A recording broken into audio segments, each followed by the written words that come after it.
YouTube, how the heck you doing? This is Corey Earth Watcher Roams. Now, I don't even know where to begin necessarily with this video beyond just kind of starting off from the fact that I actually do think that Guild v Guild as it currently stands is just like a dead game mode. Um, and there's a multitude of reasons why, but I really just wanted to go ahead and just take a second and get all my thoughts out there because the way that things have progressed within Guild v Guild is just untenable, and I genuinely think it's kind of ruined at this point. Now, let's kind of just go through this, right? So we are against Mad right now, which we didn't really do all of our attacks, which is fine. But I want to just highlight one thing that's really important. This is Mad, like Immortal Elite, arguably best guild in the game, right? They used every attack, and we're barely below 50%, right? They used every single attack. That's concerning, right? It means that obviously defenses are too strong, which they are, because if we're being honest, right? I'll just kind of leave this here. We have had the same defense with very minimal variation since week 2 of Guild v Guild. Like from back here, around this time period is when we kind of figured out the Valara defense and then perfected the Piercer team. We have gone 1, 2, 3, 4, 5, 6, 7 weeks.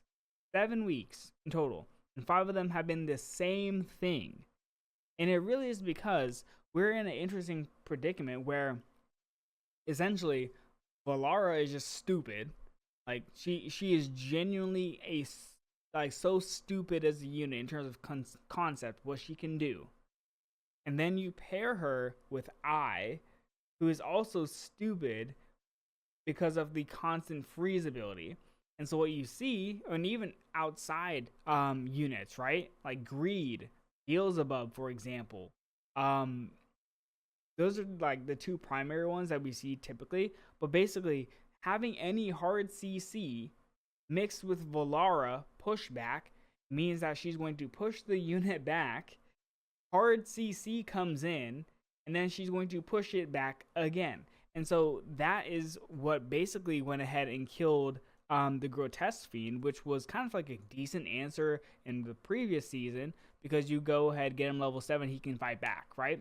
That's not the case anymore because you just get perma juggled. It just is a bad map design. And the fact that we have had it's essentially the same 3 teams is bad. We've had the Piercer team, which I'll get to. We've had the Arbiter team, which I just talked about. It's just RNG also. Like, the fact that, and I don't know, this doesn't get talked about enough, but one of the most frustrating things about this game is how everything has a percent chance to deal extra damage or a percent chance to do something. It's not like, oh, you hit 3 times and then X effect happens, right? That is a consistent margin that you can go ahead and balance on. The fact that different units have a percentage chance to do something is kind of ridiculous. And then you put it into the Grotesque Fiend, right? This would be a perfect opportunity to go ahead and hard code every 4th hit is a double hit. Okay, fine, right? That reduces the RNG that's involved. Because truth be told, I can't tell you how many times I have used the Grotesque Fiend, and I have literally watched one Grotesque Fiend do single hits the entire match, and then I load up another Grotesque Fiend, and it does the same thing. It feels horrible, right? Because then you just insta-lose, because it's like, well, the win condition was the Grotesque Fiend killing the tank, because that's the only way that you can even go and play the game. That's the only way you can go ahead and win the defense, or win the attack. You get the double hit. Or you get super, super lucky, and then all of a sudden it double hits, and it just wipes out the tank, right? And then you have to deal with, at least in this season, if it kills the tank too early, you can also lose, because you need it to go ahead and kill the Valara, or you need it to go ahead and do another condition that requires it to actually have, like, died, and then have the second one come through, right? So just the RNG that's involved in the Grotesque Fiend is one problem, right? The second problem with Guild v Guild as it stands is kind of alluded to and mentioned before. We have had the same teams for 5 weeks. I have played Guild v Guild since the start, right? Like right now we are ranked number 2, right? Like we're ranked number 2, so it's not like I'm talking about like, oh, I'm in like plat 2 or something. It's like, no, I'm literally here, you know? Like we have had the same teams for 5 weeks. I played Guild v Guild since season 1. That has never happened. There's always, to some extent, been a radical change in the last 2 weeks or the last week of Guild v Guild, and there's no line that shows that's going to happen this season. There's always been a massive new team that comes out and dramatically shakes up the meta. I don't see that happening. We established it within week 2. Reason being is because we easily identified this is a long map, a very long map, which means piercers are going to be good. We identified, well, Nezha does a significant amount of damage and provides stuns and gets extended range, so you can put Nezha in the back and have a really, really good time because you're dealing damage safely and you're getting that extra range and you're providing stuns, so you're also securing that way. So you can use a esoteric team, easy, done, dusted. And then thirdly, we identified, well, this is a very close choke point, so it's easy to go ahead and put Valara, who can hit over the map. Also, if she does her ult, she will literally use lightning bolts that hit the entirety of the map. And then you go ahead and you introduce another thing, which is I. So what happens is you get into this perpetual state of being knockback frozen, knockback frozen, knockback frozen. It is ridiculous. I don't even know where to begin with that, right? So those are just the team comms. After that, these little demon chests, I genuinely do not know where to start with this. Like this is a mess. I'm sorry. I don't care. This is ridiculous. Like I have opened up.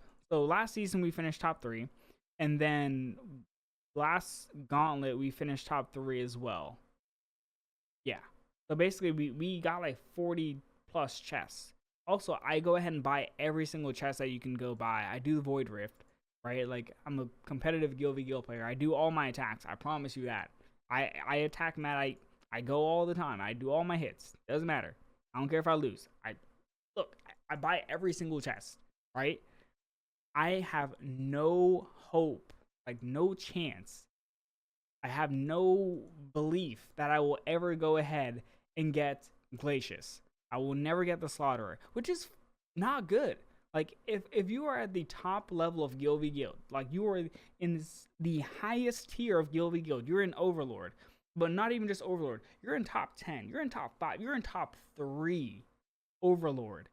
I don't think there's a single reason why, like, me, I don't know if Zephyros has it. Zephyros doesn't have it. Other really, really, really top line Guild v Guild players that are at the top of the table are missing any demon soldiers at this point. Like genuinely, like Glacius is so pivotal for anti-piercer until something recent. Slaughterer is really good in general just because he's a demon captain lord, right? You have this guy, which we will get to, for sure.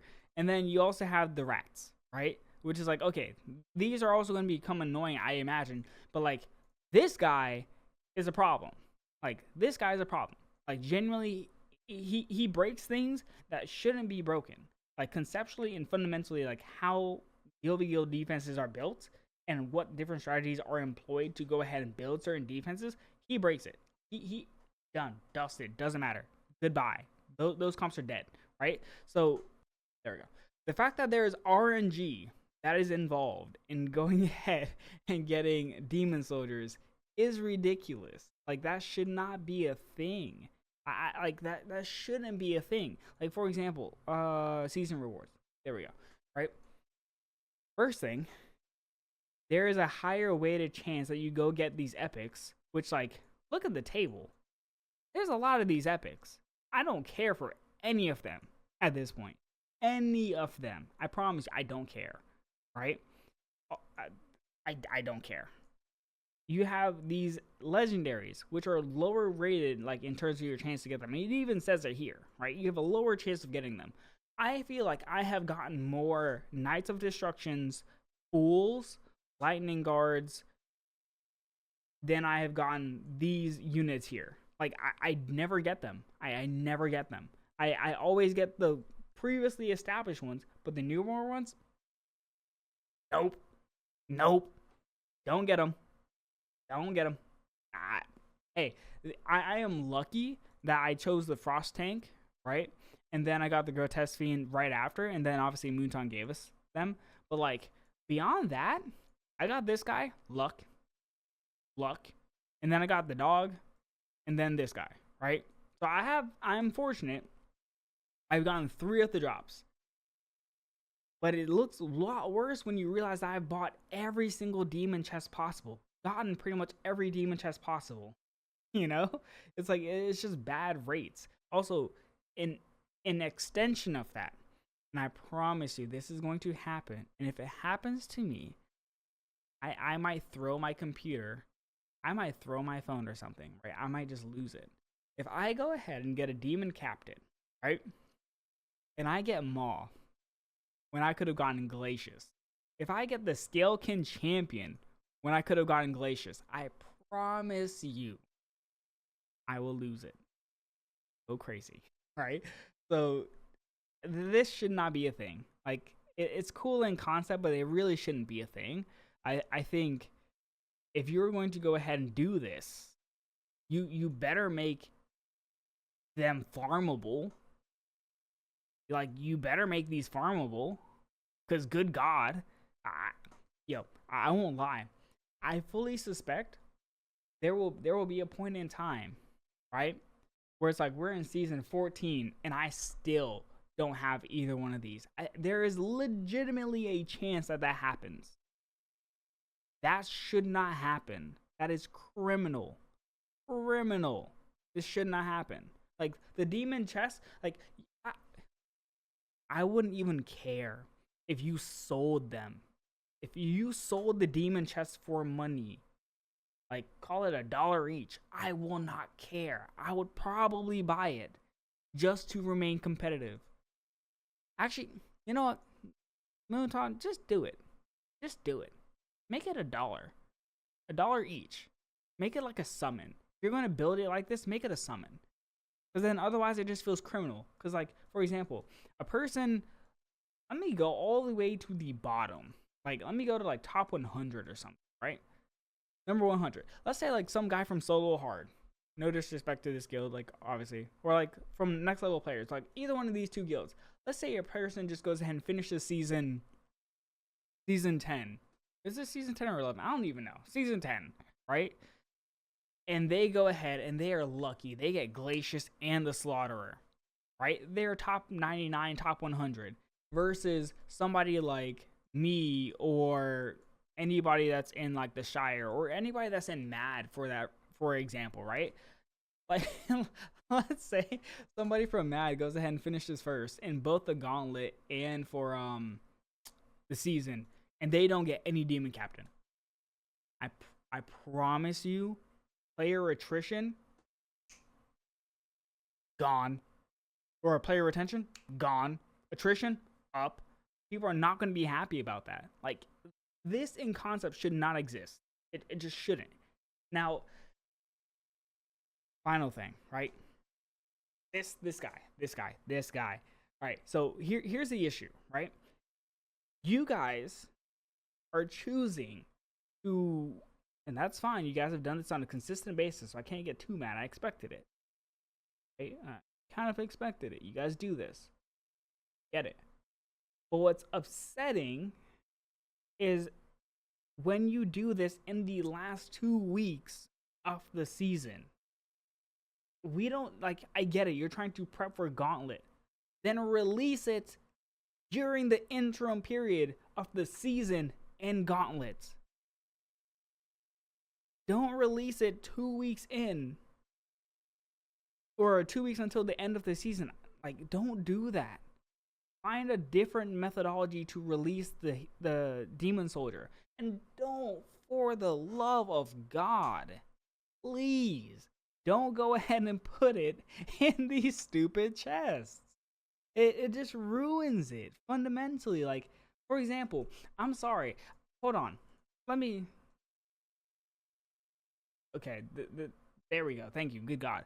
Let me find it because I don't even care. Right there's a where is it? Where is it? Where is it? There was an attack that I saw not too long ago that made me this, dude. Okay, watch this, right? This is a problem considering this was the staple defense for the season, right? The staple defense. I don't even care if I'm showing this. Obviously, like everyone knows it, right? This is the staple defense, brother. Watch this. He drops a Pharaoh guard. Nope. We weren't doing that before. Definitely weren't dropping a Pharaoh guard. Trust me. Nope. Then watch this, right? Next thing. Templar.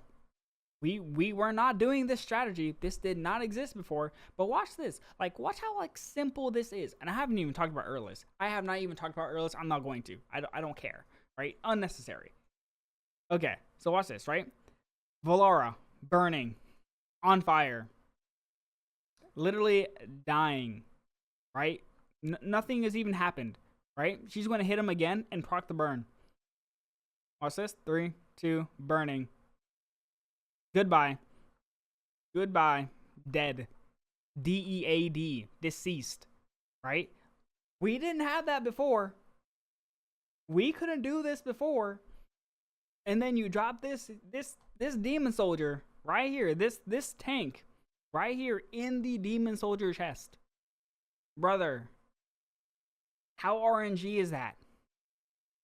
The best defense in the game for the season just got beat by RNG in a demon chest that you get maybe 2, 3 per week. Debatably. Like, what? Like, what? Are you serious? Like, dude. And then I'm not even going to talk about the Piercer team, where it's like, if you have Glacius, you can literally just go ahead and... What? Hold on.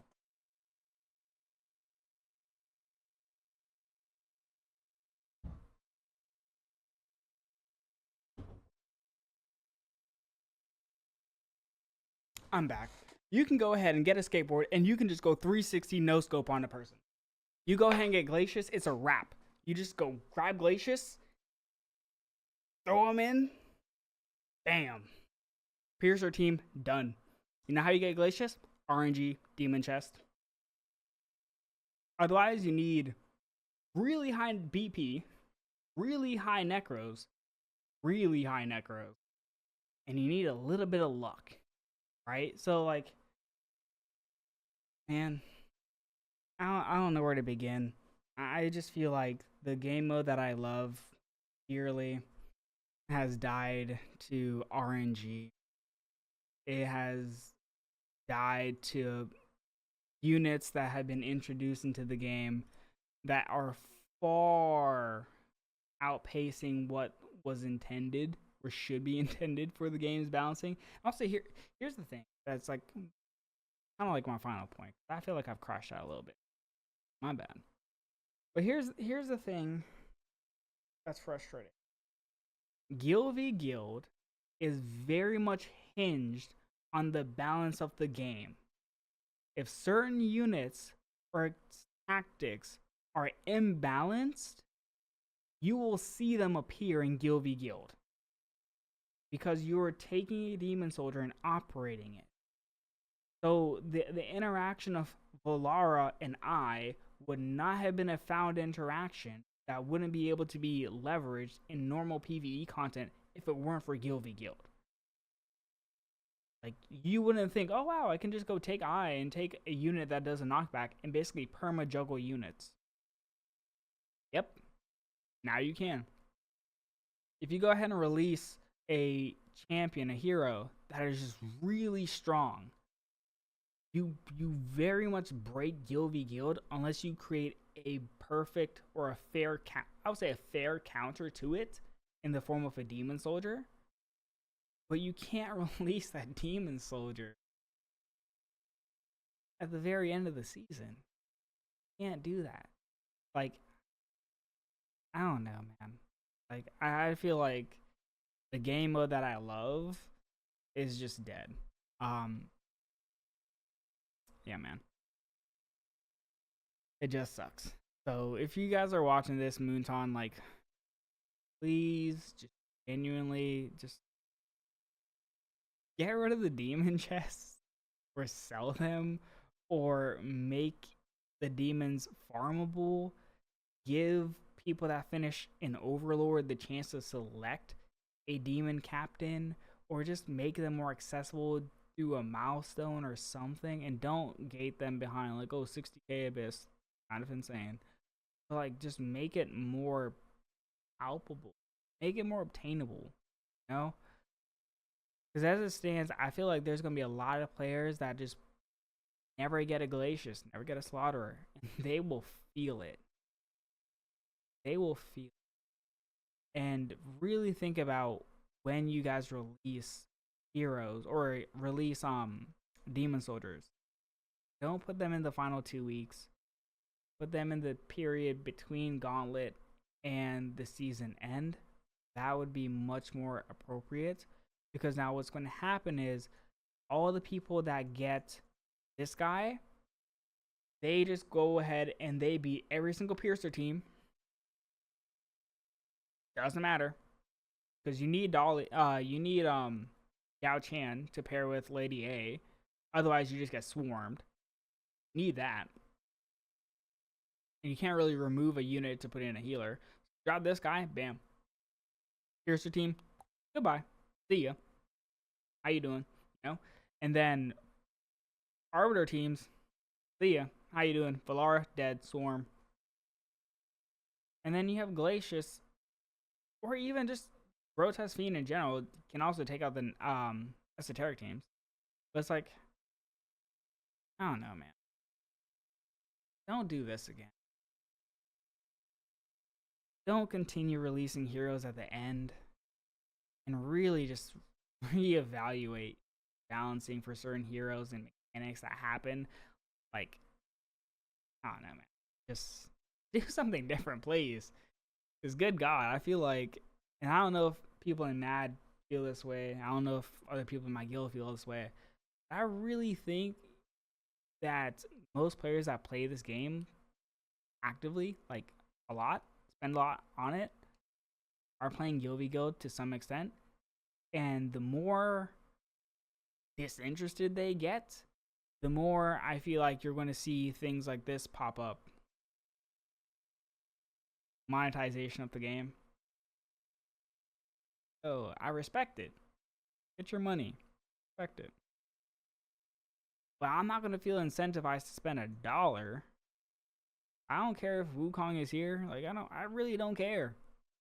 Like, I have so many thoughts about what's been going on recently. And I just genuinely feel like, Moonton, take a second. Breathe. Really think about what you're doing. That's all I gotta say.